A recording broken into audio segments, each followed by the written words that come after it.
Welcome.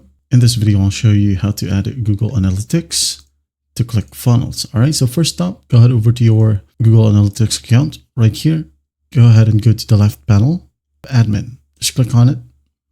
All right, once done, go ahead over to data collection and modification. Click. Now select data streams. Click on it. And here, let's just go ahead and select or choose the appropriate website stream. For example, this one. Just click on it. Now in here, just go ahead over to the top right. And here we have view tag instructions. Just click on it. Wait for it to load. And once it loads, instead of using install with a web builder or a CMS, just go ahead over to the right and click on install manually.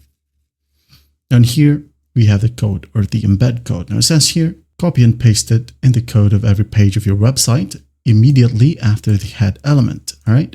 Don't add more than one Google tag to each page. So basically just copy it. Now go ahead over to ClickFunnels and open up a funnel. All right. For example, this funnel right here.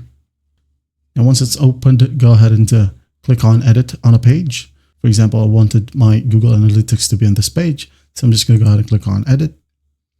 Wait for it to load. Now, once it loads, just go ahead over to the top. Right here, we have settings. Hover your mouse onto it. Now go ahead and click on show code. Now in here, just select header code like so. Paste it right here. Right click and paste. All right. Once that's done, just hit on save. Wait for it. And once done, you're good to go. You can now go ahead and continue where you left off, or if you want to, you can go ahead and hit on preview just to check it out.